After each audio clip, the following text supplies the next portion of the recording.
Yolanda Díaz, ministra de Trabajo del Gobierno de España, quiere imponer que hombres y mujeres cobren exactamente lo mismo como futbolistas profesionales. ¿Se trata de una buena idea o de una idea disparatada? Veámoslo. Yolanda Díaz, vicepresidenta segunda del Gobierno y ministra de Trabajo, exige que los hombres y las mujeres cobren lo mismo en el fútbol. Y en calidad de ministra de Trabajo y Economía Social en funciones, también les digo que ellas son víctimas de la discriminación singularmente retributiva. Sí, los salarios de las campeonas del mundo, de las mujeres en el deporte, son sustancialmente distintos, tanto en el desempeño de su trabajo ordinario cuanto en la selección. Y cuando hablamos de discriminaciones retributivas, hablamos de vulneración de derechos. Por tanto, aprovecho esta primera comparecencia en nombre de Sumar para señalar, sí, esa discriminación que existe también, no solo por lo que hemos visto ayer, que fue gravísimo, sino también la discriminación retributiva que vienen sufriendo las mujeres en un espacio tan importante de socialización en nuestro país como es el fútbol. Y no crean que esta ocurrencia, que existe discriminación retributiva entre hombres y mujeres en el fútbol, fue una ocurrencia que solo mencionara una vez la ministra de Trabajo. Posteriormente, en una entrevista en Radio Televisión Española, amenazó a los equipos de fútbol con inspecciones de trabajo por estar vulnerando derechos fundamentales al pagarles más a los futbolistas hombres que a las futbolistas mujeres.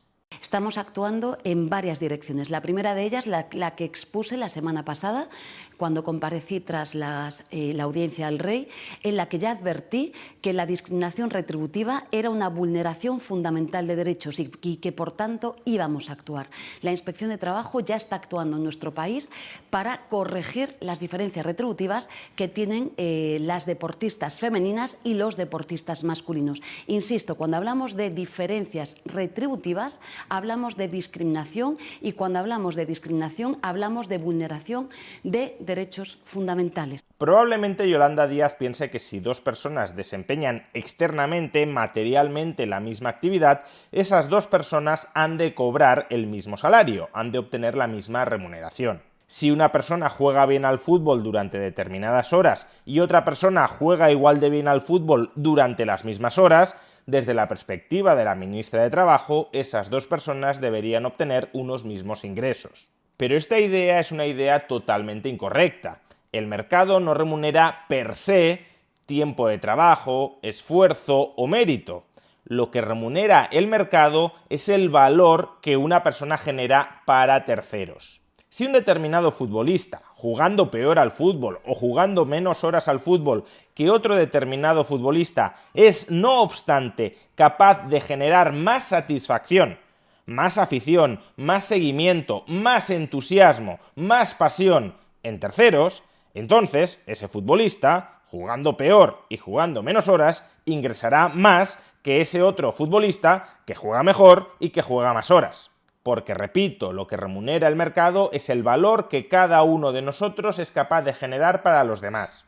Y en principio, claro, cabe suponer que si un futbolista juega mejor al fútbol y juega más horas al fútbol que otro, tenderá a generar más satisfacción entre los ciudadanos. Pero ese no tendría por qué ser siempre el caso. Quizá un futbolista juega peor que otro, pero tiene más carisma, o se trata de un futbolista mayor que ya no está en su mejor momento, pero que ha sido un futbolista histórico que por tanto tiene a muchísimos aficionados detrás, o simplemente porque ha jugado mejor sus cartas de marketing y por tanto tiene más seguidores, tiene más fans que otro futbolista. Pues bien, en este caso no importaría que juegue peor o juegue menos horas, porque si es capaz de despertar una mayor pasión que el segundo futbolista, como digo, cobrará más. Y eso es exactamente lo que sucede con el fútbol masculino y el fútbol femenino. Más allá de la opinión subjetiva de cada cual, de si le gusta más el fútbol masculino o el fútbol femenino, el hecho objetivo básico es que a día de hoy el fútbol masculino es muchísimo más seguido que el fútbol femenino.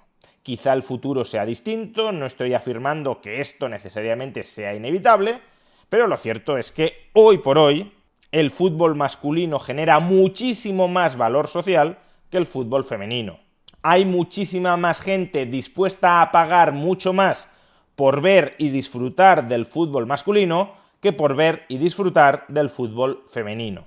Y para constatarlo basta con desagregar los ingresos por sus divisiones de fútbol masculino y de fútbol femenino que obtienen los principales clubes internacionales de fútbol. El club de fútbol con mayores ingresos de todo el mundo en el año 2022 fue el Manchester City, con ingresos de 731 millones de euros. Pues bien, de esos 731 millones de euros en ingresos, solo 5,1 millones procedían de la división femenina de fútbol, es decir, menos del 0,7% de sus ingresos totales.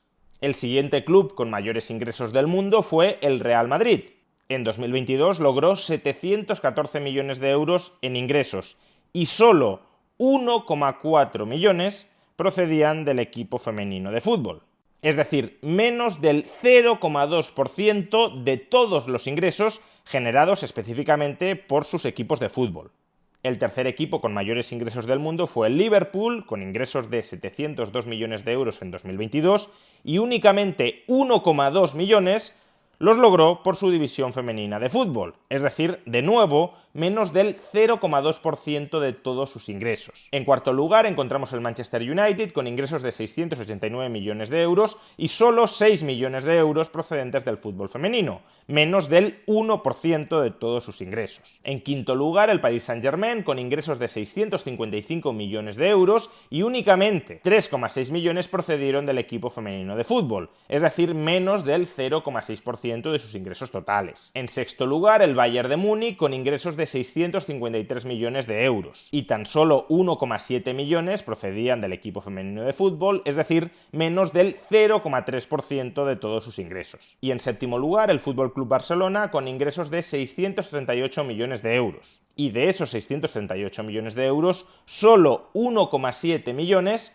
procedían de la división femenina de fútbol, es decir, el 1,2% de todos sus ingresos. A tenor de estas cifras está claro que, al menos hoy por hoy, la capacidad de generación de ingresos del fútbol masculino es enormemente superior a la del fútbol femenino. Y este no es un fenómeno exclusivamente español. No es que en España reine un machismo estructural que hay que desarmar. Es un fenómeno que se da en todos los países europeos. En Reino Unido, en Francia, en Alemania, en Italia, etc. En todos estos países, la división femenina de fútbol genera ingresos diminutos en comparación con la división masculina. Que repito, esto no tiene por qué seguir siendo así en el futuro. Si en el futuro el fútbol femenino sigue creciendo, si cada vez hay más afición por el fútbol femenino, pues los ingresos de esta división aumentarán. Solo estoy constatando que hoy por hoy la diferencia en capacidad de generación de ingresos es brutal. Y lo es porque hay muchísima más afición que sigue con muchísimo más interés y regularidad el fútbol masculino que el fútbol femenino. Y claro, si la división masculina de fútbol, que está compuesta fundamentalmente por los futbolistas masculinos, tiene una capacidad de generación de ingresos muchísimo mayor que la división femenina de fútbol, entonces esos futbolistas masculinos, que son los trabajadores principales de esa división masculina de fútbol, cobrarán salarios mucho más elevados que sus pares femeninas. Porque si ese equipo de futbolistas masculinos es capaz de generar unos ingresos de 600 millones de euros al año o de 700 millones de euros al año, y en cambio el equipo de fútbol femenino es capaz de generar 1 millón o 2 millones de euros en ingresos anuales, pues entonces, obviamente, los futbolistas masculinos reclamarán una porción de esos 600 o 700 millones de euros que están contribuyendo a generar, y si se quedan, por ejemplo, con la mitad, pues entre todos ellos se repartirán 300, 350 millones de euros, y en cambio, aunque las futbolistas femeninas se queden con el 100% de los ingresos que contribuyen a generar, pues se repartirán no 350 millones de euros, sino 1 millón o 2 millones de euros. Es imposible que hoy por hoy los futbolistas masculinos cobren lo mismo que las futbolistas femeninas porque no generan los mismos ingresos. Y no los generan, repito, porque hoy por hoy hay muchísima más gente dispuesta a pagar mucho más por disfrutar del fútbol masculino que por disfrutar del fútbol femenino. Y por tanto, los futbolistas cobran en función del valor añadido que generan para terceros. si en el futuro los equipos femeninos de fútbol generan tantos ingresos como las divisiones masculinas, pues entonces las jugadoras de esos equipos de fútbol femenino cobrarán lo mismo que cobran hoy sus pares masculinos. Si de verdad la ministra de Trabajo, Yolanda Díaz, obligara a los equipos de fútbol a pagar a las futbolistas femeninas lo mismo que cobran los futbolistas masculinos, una de dos.